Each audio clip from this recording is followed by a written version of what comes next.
High, আজকে আমরা করব হচ্ছে স্ট্যাটিক্স চ্যাপ্টারের কিছু কোশ্চেন্স প্র্যাকটিস। কিছু এনসিইআরটি কোশ্চেন দেখবো, কিছু ডাব্লিউবিজির কোশ্চেন, কিছু অন্যান্য যেগুলো এন্ট্রান্স এক্সাম হয় সেই সব টাইপের কোশ্চেনগুলো আমরা দেখবো, দেখে এই চ্যাপ্টারটা আমরা আজকে শেষ করব। ওকে, সো শুরু করা যাক টাইম ওয়েস্ট না করে। প্রথম কোশ্চেন দেখা যাক কি আসে, রাইট? তো প্রথম কোশ্চেন আসবে এখানে স্ক্রিনের সামনে, দেখা যাক কি বলে। প্রথম কোশ্চেন বলা আছে যে আর ব্যাসার্ধের একটি সুষম চাকতি থেকে R2 ব্যাসার্ধের একটি বৃত্তাকার অংশ কেটে নেওয়া হলো। কেটে নেওয়ার ফলে সৃষ্ট বৃত্তাকার ফাঁকা অংশের কেন্দ্র মূল চাকতির কেন্দ্র থেকে R2 দূরত্বে অবস্থিত হলে চাকতির অবশিষ্ট অংশের ভরকেন্দ্রের অবস্থান কোথায় হবে? ঠিক আছে, তো এটা হলো এনসিইআরটির কোশ্চেন, প্রথম কোশ্চেন আমাদের। তো প্রথমে আর ব্যাসার্ধের একটা সুষম বৃত্তাকার চাকতি থেকে R2 ব্যাসার্ধের একটা অংশ কেটে নেওয়া হলো, যার ফলে যে বৃত্তাকার কেটে নেওয়ার ফলে সৃষ্ট বৃত্তাকার ফাঁকা অংশের কেন্দ্র মূল চাকতির কেন্দ্র থেকে R2 দূরে অবস্থিত হলে ভর কেন্দ্র বের করতে হচ্ছে অবশিষ্ট অংশের। ওকে, সো সবার প্রথম কথা আমাদের দেখতে হবে ডায়াগ্রামটা কেমন টাইপের হবে। ঠিক আছে, ডায়াগ্রামটা কেমন হবে? তো সবার প্রথমে বলা আছে যে আর ব্যাসার্ধ একটা চাকতি, তো এটা ধরে নিলাম আমাদের হচ্ছে আর ব্যাসার্ধের একটা চাকতি। ঠিক আছে, এবার এই চাকতির সেন্টার অফ মাস কোথায় থাকবে? সেন্টারে, তাই না? এবার এই পয়েন্ট থেকে যদি আমি কোঅর্ডিনেট গোনা শুরু করি, তাহলে এটা কি হবে? ধরলাম ও পয়েন্ট, যার কোঅর্ডিনেট হবে r,0, তাই না? এখানে যদি 0 0 পয়েন্ট হয়, কারণ আর ব্যাসার্ধ, তাহলে এখান থেকে এখানে যেতে r ডিসটেন্স ট্রাভেল করলো, তাহলে ও পয়েন্ট হয়ে গেল r,0। এইবার নেক্সট কি বলছে? r/2 ব্যাসার্ধের একটা অংশ কেটে নেওয়া হলো। এবার এই চাকতির মধ্যে যে কোনো জায়গা থেকে আমি r/2 ব্যাসার্ধের একটা চাকতি কেটে নিতে পারি, এখান থেকেও পারি, এখান থেকেও পারি, এইভাবে পারি, এদিকেও পারি, তাই না? কিন্তু একটা কন্ডিশন দেওয়া, সেই কন্ডিশনটা কি? যেটা অংশটা কাটবো r/2 ব্যাসার্ধ, ধরলাম এটা হচ্ছে r/2 ব্যাসার্ধের চাকতিটা, এই যে চাকতিটা কাটবো, এই চাকতির যে সেন্টার মানে এটা ধরলাম ও ড্যাশ। ঠিক আছে, তাহলে ও থেকে ও ড্যাশের ডিসটেন্স হতে হবে r/2, ও থেকে ও ড্যাশের ডিসটেন্স হতে হবে r/2, মানে এরকম টাইপের। ও আর ও ড্যাশের মাঝে ডিসটেন্স হতে হবে r/2। ও থেকে কোন দিকে কাটলে পারে আমি r/2 ডিসটেন্সে গিয়ে ও ড্যাশ পাবো? সিম্পল, এটা গোটাটা আর, তাহলে এখানে মাঝখানে যদি আমি একটা পয়েন্ট ধরি, যেটাকে ধরলাম ও ড্যাশ, এই সেন্টার, এর চারপাশ থেকে আমি r/2 ব্যাসার্ধ কাটতে পারবো, r/2 ব্যাসার্ধ কাটতে পারবো, তাহলে এইটুকু জায়গা আবার কি হয়ে যাবে? r/2 হয়ে যাবে, তাই না? তাহলে আমাদের কন্ডিশন কিন্তু স্যাটিসফাই করলো এইভাবে। যেখানে তাহলে ও ড্যাশ কত হবে? ও ড্যাশের স্থানাঙ্ক এটা 0 0, এখান থেকে এখানে গেলাম r ডিসটেন্স, তাহলে এতটা r, আর এইটুকু কত? r/2, তাহলে এই পয়েন্টটা কত হবে? 3r/2, 0। কেন? কারণ এটা r, এটা r/2, r plus r/2, 2r plus r/2, 3r/2, তাহলে এই পয়েন্টটার স্থানাঙ্ক চলে আসলো 3r/2। ওকে, তাহলে আমাদের দুটো টুকরো তৈরি হলো, একটা এই নীল টুকরাটা আর একটা এই কালো টুকরা। ওকে, মানে এই বড়টা টুকরা আর এই ছোট টুকরা। ওকে, তো বড় টুকরাটা আর এই ছোট টুকরাটা মিলে কি তৈরি করে? এই বড় চাকতিটা তৈরি করে, রাইট? এই বড় নীল টুকরো আর এই ছোট কালো টুকরোটা একসঙ্গে মিলে এই বড় চাকতিটা তৈরি করে। এবার এই বড় চাকতির সেন্টার অফ মাস কোথায় হয়? সেন্টারে হয়, ও পয়েন্টে। ঠিক, এবার তাহলে আমি কি বলতে পারি? এই নীল টুকরো আর এই ছোট কালো টুকরোটা, এ দুটোর যে সেন্টার অফ মাস, সেই সেন্টার অফ মাস দুটো যদি দুটো পার্টিকেল হিসেবে কাজ করে, তাহলে সেই দুটো পার্টিকেলের আবার সেন্টার অফ মাস কি হবে? ও পয়েন্ট হবে। বোঝা গেল কি বললাম? এই যে এরকম টাইপের, এটা চাকতিটার একটা অংশ আর এটা একটা অংশ, তাই না? এইটা আর এইটা, এই যে এই জায়গাটা আছে আর এই জায়গাটা আছে, তো এই দুটো টুকরো মিলে এই বড় চাকতিটা তৈরি করে, কারণ এটাকে উঠায় নিয়ে আসে এখানে বসানো যায়, তাই না? তাহলে এই চাকতিটার যে সেন্টার অফ মাস হবে কোথায় হবে? ধরলাম এই চাকতির সেন্টার অফ মাস হলো কোথাও একটা এখানে, আর এই চাকতির সেন্টার অফ মাস কোথায় হবে? সেন্টারে, রাইট? এটা যেহেতু একটা গোল চাকতি, তাহলে এটা সেন্টারে হবে। এটার মাস ধরে নিলাম m1, এটার মাস ধরে নিলাম m2, তাহলে m1 মাসের পার্টিকেল আর m2 মাসের পার্টিকেল মিলে যে সংস্থা তৈরি করবে তার সেন্টার কোথায় হবে? মিডিলে। কোথায় হবে? ও পয়েন্ট, রাইট? কারণ এইটা আর এটা মিলে এই গোল চাকতিটা তৈরি করে, এই গোল চাকতিটা তৈরি করে। এবার গোল চাকতির ক্ষেত্রে সেন্টার অফ মাস কোথায় হয়? সেন্টারে। তাহলে এই যে মাঝখানে যে এক্সিএমটা আসবে সেন্টার অফ মাস, সেটা কত হবে? ও পয়েন্ট হবে, তাই না? ও পয়েন্ট হবে। তাহলে আমরা কি বলতে পারি, এই যে নীল চাকতি এটা আর এই যে কালো চাকতি এটা, এই দুটো বস্তু বা এই দুটো টুকরোকে একসঙ্গে নিয়ে যে সংস্থা তৈরি হয় সেই সংস্থার সেন্টার অফ মাস কি হয়? ও পয়েন্ট হয়। ও পয়েন্ট হয়, রাইট? ও পয়েন্ট হয়। তাহলে আমরা একটা কি পেয়ে গেলাম? একটা কন্ডিশন বা শর্ত যেটা দিয়ে আমরা অঙ্কটা মিলাতে পারবো সেটা পেয়ে গেলাম, যে ও পয়েন্ট কি হবে? এইটার আর এটার, মানে এই নীল অংশটার আর এই কালো অংশটার সেন্টার অফ মাস একসঙ্গে মিলালে। ওকে, আলাদা আলাদা ভাবে কোথায় থাকবে? আলাদা আলাদা ভাবে ধরলাম এই নীল অংশটা সেন্টার অফ মাস থাকলে এখানে, ধরলাম পি পয়েন্ট, ধরলাম পি পয়েন্ট কত সেন্টার অফ মাসের স্থানাঙ্ক কত? এক্স কমা 0। আর এই কালো চাকতিটা কি হবে? কালো তো ওটা গোল, তাই না? তো ওটা কি হবে? মিডল পয়েন্টই হবে, যেটা হবে ও ড্যাশ, সেন্টার অফ মাস, তাই না? তাহলে এই যে নীল চাকতিটা, এই গোটা চাকতিটার মাসকে আমি এই পি পয়েন্টে ধরতে পারি, আর এই যে কালো চাকতিটা এটার গোটা মাসকে আমি ও ড্যাশ বিন্দুতে ধরতে পারি। তাহলে পি বিন্দু আর ও ড্যাশ বিন্দু মিলে যে সংস্থা তৈরি করলো সেটা হলো এই কালো চাকতি, গোল চাকতিটা, সরি কালো চাকতিটা, এই বড় গোল চাকতিটা, যার সেন্টার অফ মাস আবার ও পয়েন্ট। তাহলে ও পয়েন্টের centre of mass equal to কি হবে? এই পয়েন্ট আর এই পয়েন্টের তৈরি সংস্থার সেন্টার অফ মাস। তাহলে আমি যদি এই ফর্মুলাটা আমি লিখি তাহলে সেটা কি লিখতে পারবো আমি? মানে সেটা কি যথাযথ হবে? কি বললাম? এই যে পি পয়েন্ট আর এই যে ও ড্যাশ পয়েন্ট, এই দুটো পয়েন্ট মিলে যে সংস্থা তৈরি করলো সেই সংস্থার আমি কি বের করবো? Centre of mass. Centre of mass কি হবে? ও পয়েন্ট হবে, কারণ এই পি পয়েন্ট আর এই ও ড্যাশ পয়েন্ট মিলে এই বড় চাকতিটা তৈরি করলো, আর বড় চাকতির সেন্টার অফ মাস সেন্টারে হয়। তাহলে ও পয়েন্টের স্থানাঙ্ক হচ্ছে আর ইজ ইকুয়াল টু, আমি কি লিখতে পারি? এই যে নীল চাকতি তার মাস, ঠিক আছে, তার মাস আমি ধরে নিলাম m1 ইন্টু তার স্থানাঙ্ক কত হবে? x। আর এই বড় চাকতিটার মাসকে আমি এখানে ধরে নিতে পারি।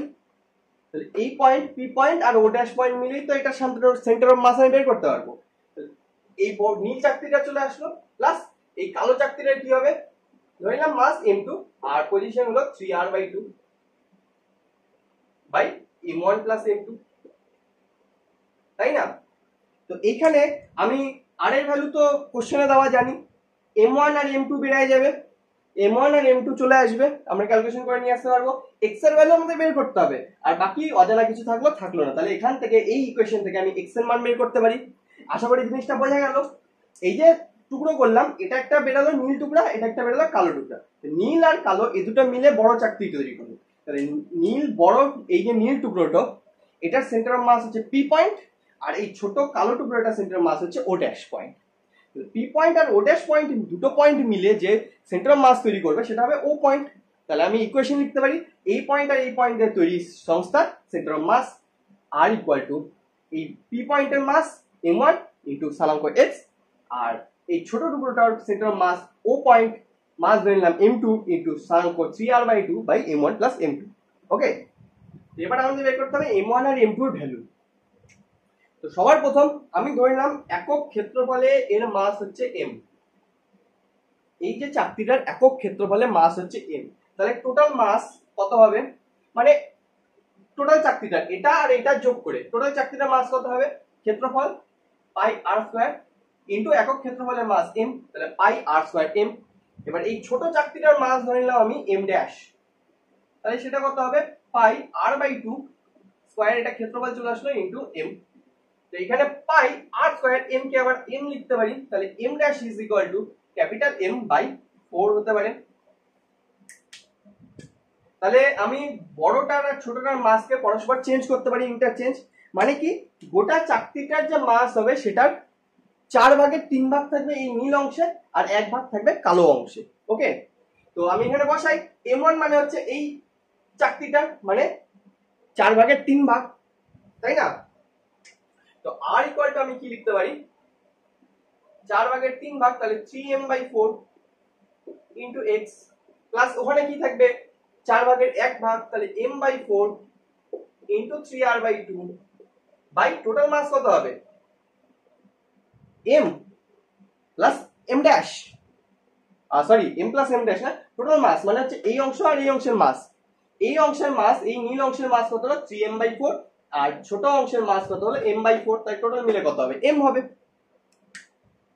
তো এখান থেকে আমি যদি r ইকুয়াল টু লিখি, এখান থেকে m কাটা গেল 3/4 ইনটু x প্লাস এখানে m কাটা গেল 3r/8, তাহলে x ইকুয়াল টু আমি কি লিখতে পারি, বা 3/4 x এ লিখলাম, এদিকে কি হবে r মাইনাস 3r/8, রাইট। তাহলে এখান থেকে x ইকুয়াল টু কি চলে আসবে, বা 3/4 x এ লিখলাম, সিম্পলি করি, এখানে কত হবে 8r মাইনাস 3r মানে হচ্ছে 5/8r, তাহলে এখান থেকে 4 আর 8 কাটা যাবে, 4 কাটলাম, এদিকে 2 আসলো, তাহলে এখান থেকে x ইকুয়াল টু কি লিখতে পারি, 3 কে নিচে নিয়ে আসলাম 5/6r। তাহলে x এর ভ্যালু যেটা আমাদেরকে বের করতে বলা হয়েছিল, যে এই নীল অংশটার সেন্টার মাস কোথায় হবে, সেটার ভ্যালু চলে আসলো 5/6r। কোথা থেকে, এই পয়েন্ট থেকে, কারণ এই পয়েন্টটা 0, এখান থেকে এত দূর আসলাম x, সেটাই কত 5/6r। তো সেন্টার থেকে কত হবে, সেন্টার থেকে কত হবে, সেন্টার থেকে হবে r/6, কেন, কারণ এই কোটাটা r, এইটুকু 5r/6, তাহলে এটুকু কি হবে r/6।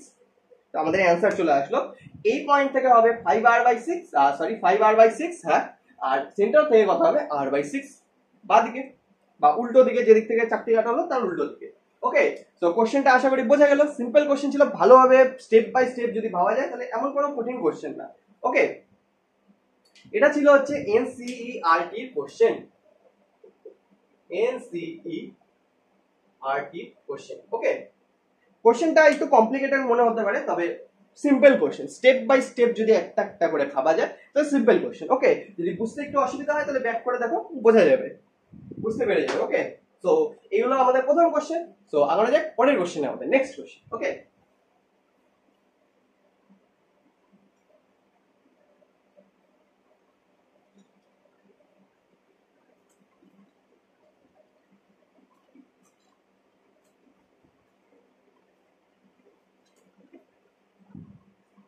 তো নেক্সট কোশ্চেন দেখা যাক কি আসে।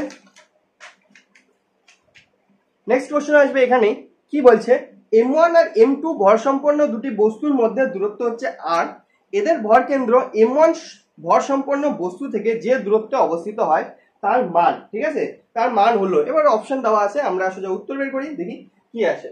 তো সবার প্রথমে কি বলছে, m1 আর m2 ভর সম্পন্ন দুটো মাস আছে যাদের মাঝের দূরত্ব হচ্ছে r, ঠিক। তো ফার্স্টে ডায়াগ্রাম ড্র করি, এটা m1 মাস, এটা m2 মাস, যাদের মাঝের দূরত্ব কত, এখানে ধরি দূরত্বটা, যাদের মাঝের দূরত্ব কত r, ঠিক আছে।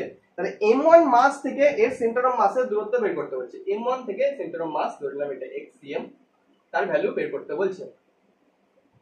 তো কি করে বের করব, m1 থেকে যেহেতু বের করতে বলছে দূরত্ব, তাহলে m1 এর স্থানাঙ্ক আমি ধরে নিই 0,0, যেহেতু কিছু দেওয়া নেই তাই আমি ধরে নিলাম এর স্থানাঙ্ক হচ্ছে 0,0।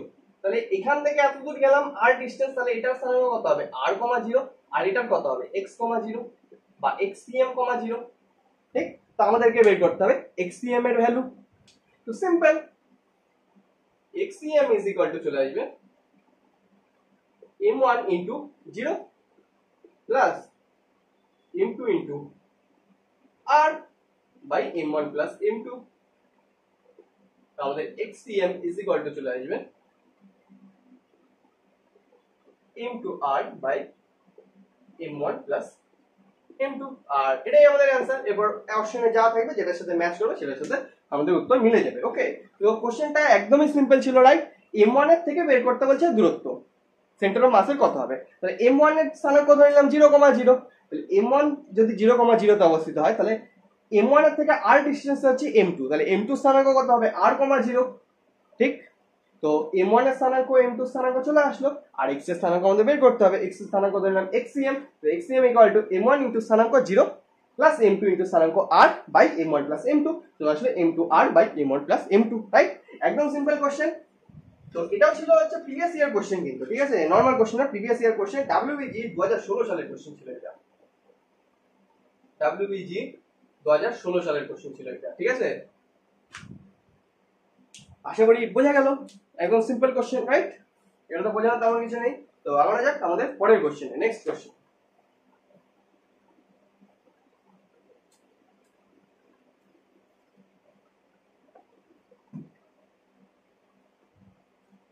তারপরে কোশ্চেন দেখা যাক 3 নম্বর কোশ্চেন কি আসে। তারপরে কোশ্চেন আসবে এখানে কি বলছে, দুটো কণা এ ও বি উভয় প্রাথমিক অবস্থায় স্থির, পারস্পরিক আকর্ষণের বলের প্রভাবে পরস্পরের দিকে যাত্রা শুরু করলো।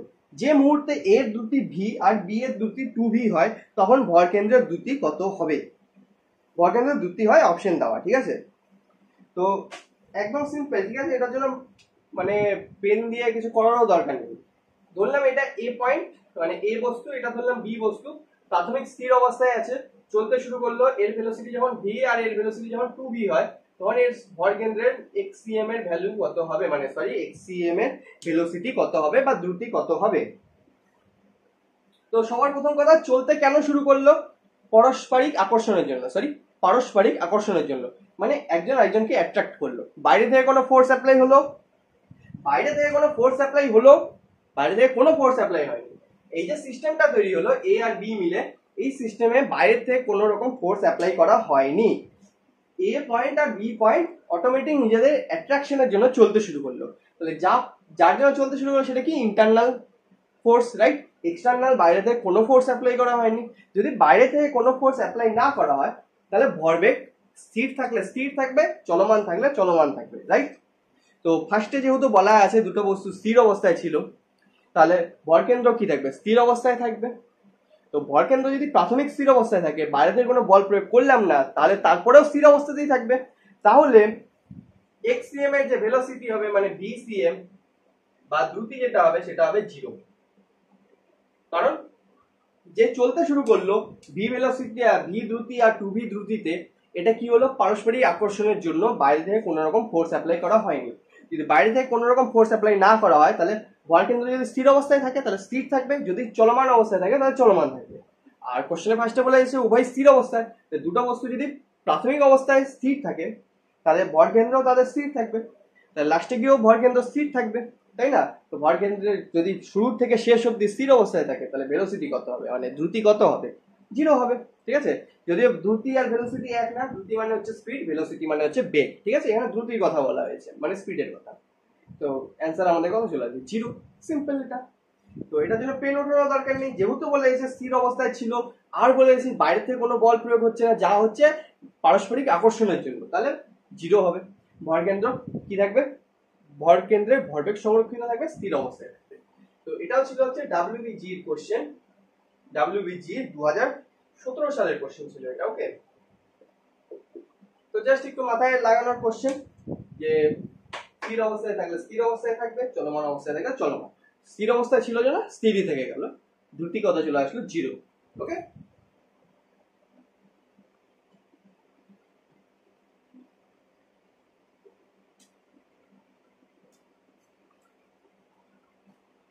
তারপরে কোশ্চেন দেখা যাক, তারপরটা হচ্ছে আমাদের আজকে লাস্ট কোশ্চেন, ওকে। তারপরে কোশ্চেন আসবে এখানে কি বলছে, ডাব্লু ওজনের একটি দণ্ডকে দুটি সমান্তরাল ত্রিকোণাঙ্গ এ আর বি, মানে ওই যে কোণ করা থাকে তার উপরে রাখা হলো, এ আর বি এর উপরে রাখা আছে এবং দণ্ডটি অনুভূমিক সাম্যে রয়েছে। ত্রিকোণাঙ্গ দুটি পারস্পরিক দূরত্ব ডি, দণ্ডের ভরকেন্দ্র এ থেকে এক্স দূরত্বে অবস্থিত, এর উপর লম্ব প্রতিক্রিয়া হলো, ঠিক আছে। তো কোশ্চেন যা দেওয়া আছে ডায়াগ্রাম ড্র করে বুঝতে আমাদের সুবিধা হবে, ওকে। ফার্স্টে কি বলছে, ডাব্লু ওজনের একটা কি দেওয়া? দণ্ড।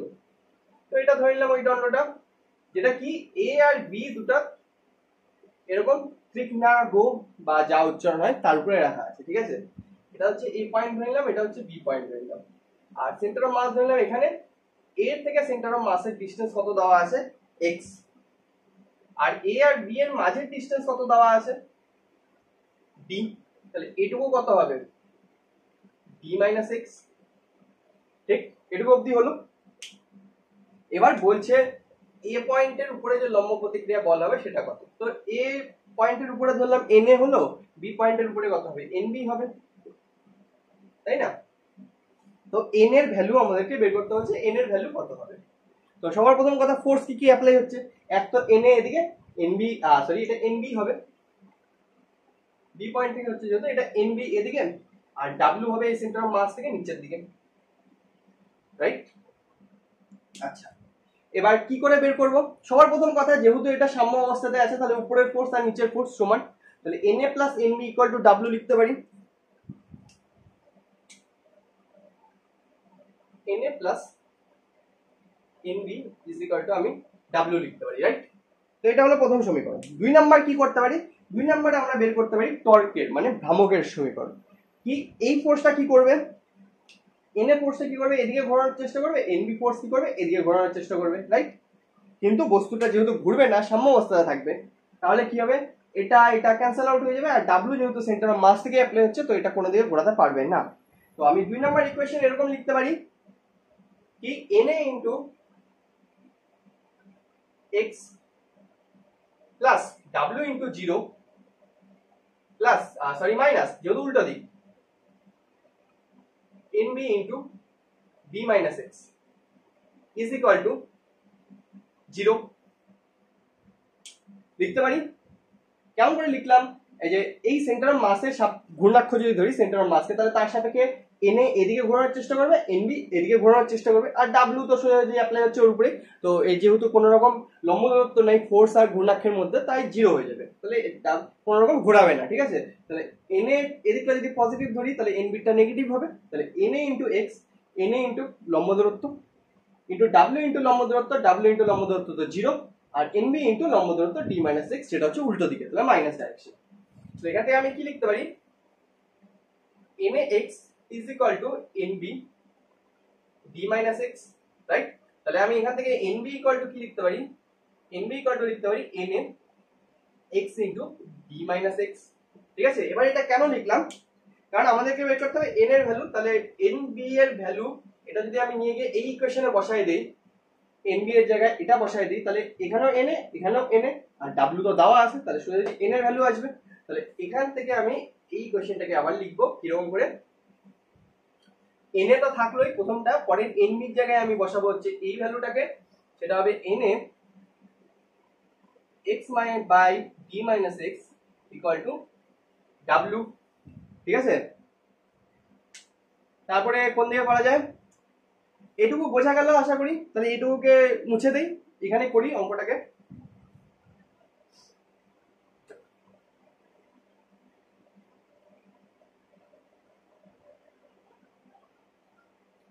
তাহলে এখান থেকে যদি আমি আসি, তাহলে কি বলতে পারি? এনে আমি যদি কমন নেই তাহলে কি হবে? 1 plus x by D minus x is equal to W, right? তাহলে এখানে কি লিখতে পারি? এনে ডি মাইনাস এক্স উপরে গেল, প্লাস এক্স থাকলো, তাহলে এখানে কি বাঁচলো? D by D minus x is equal to W. তাহলে এন এর ভ্যালু আমাদের কাছে কত চলে আসলো? W into D minus x by D. তো আমাদের অ্যান্সার কি? অ্যান্সার হবে এটাই, W into D minus x by D. এটাই আমাদের অ্যান্সার, কারণ এন এর ভ্যালু বের করতে বলছিল। সিম্পল, দুটো ইকুয়েশন বের করলাম। এক তো উপরের ফোর্স গুলা আর নিচের ফোর্স গুলা পরস্পর সমান হবে, তাহলে N A plus N B is equal to W হবে। এটা একটা সমীকরণ। 2 নাম্বার, এই এটাকে যদি ঘূর্ণাক্ষ ধরা হয় সেন্টার অফ মাসকে, তাহলে তার সাপেক্ষে এটা এদিকে ঘুরাবে, এটা এদিকে ঘুরাবে, আর এটা কোনো দিকে ঘুরাবে না। তাহলে যেহেতু কোনো দিকে ঘুরতেছে না, সাম্য অবস্থায়, তাহলে এই পাশেরটা আর এই পাশেরটা সমান হবে। তো সেই সমানটা বের করলাম। সেখান থেকে এনবির ভ্যালুটা আমি এন এ দিয়ে রিপ্লেস করলাম। প্রথম সমীকরণে যেটা ছিল N A plus NB equal to W, সেখানে এনবির জায়গায় এনবি কে যে এন এ দিয়ে রিপ্লেস করছিলাম সেই মানটা বসাই দিলাম। তাহলে চলে আসলো N A plus N A into x by D minus x equal to W. সেখান থেকে আমাদের এন এর ভ্যালু চলে আসলো W into D minus x by D. এখানে আননোন কিছু নেই, কারণ ডাব্লিউর ভ্যালু দেওয়া আছে কোশ্চেনে, মানে ডাব্লিউ দেওয়া আছে কোশ্চেনে, ডিও দেওয়া আছে, এক্সও দেওয়া আছে, সবগুলো যেহেতু দেওয়া আছে, নোন ফ্যাক্টর, আননোন কিছু নেই। তো আমাদের অ্যান্সার হয়ে গেল এটা। আশা করি বোঝা গেল। এটা ছিল হচ্ছে আমাদের কোশ্চেন AIPMT 2016, ঠিক আছে? এটার নাম হয়তো অনেকেই শোনেনি, AIPMT 2015 সালে, ঠিক আছে? এটা হচ্ছে all India pre medical test, NEET পরীক্ষা যেটা হয় এখন, সেটাই আগে ছিল AIPMT। নিট পরীক্ষা হওয়ার আগে যে এক্সামটা হতো সেটা হতো এটা, all India pre medical test, ঠিক আছে? সেটাই এখন বদলে কি হয়ে গেছে? নিট হয়ে গেছে। ওকে, তো আশা করি কোশ্চেনটা বোঝা গেল কি হলো। সিম্পল কোশ্চেনই ছিল, রাইট? যে দুটো ইকুয়েশন লিখলাম, উপরেরটা নিচেরটা সমান করলাম, আরেকটা হচ্ছে টর্কের মানে এর ক্ষেত্রে বলের ভ্রামকের ক্ষেত্রে বের করলাম। দুটো ইকুয়েশনকে ইকুয়াল করলাম, তা আমাদের অ্যান্সার চলে আসলো n equal to W into T minus x by D. Okay, তো আশা করি বোঝা গেল কোশ্চেনগুলো কিরকম হলো। এরকমই টাইপের হবে হচ্ছে স্ট্যাটিক্স চ্যাপ্টারের কোশ্চেন, তেমন কঠিন না, সিম্পল সিম্পল কোশ্চেনই। ওকে, এর আগের দিন আমরা এইচএস এর কোশ্চেন দেখলাম, আজকে বাকি বাদ সব জিনিস মিলে, কারণ আলাদা আলাদা ভাবে করার মতো তেমন বেশি কোশ্চেন নেই এই চ্যাপ্টার থেকে, ঠিক আছে? তো সেই জন্য একসঙ্গে যা যা কোশ্চেন ছিল ইম্পর্টেন্ট টাইপ বা ভালো টাইপের সেরকম কোশ্চেনগুলো আমরা করে নিলাম আজকে। ওকে, সো আশা করি বোঝা গেল লাইক শেয়ার সাবস্ক্রাইব। সো আজকের জন্য এইটুকুই, দেখা হচ্ছে নেক্সট সেশনে। ওকে, টাটা।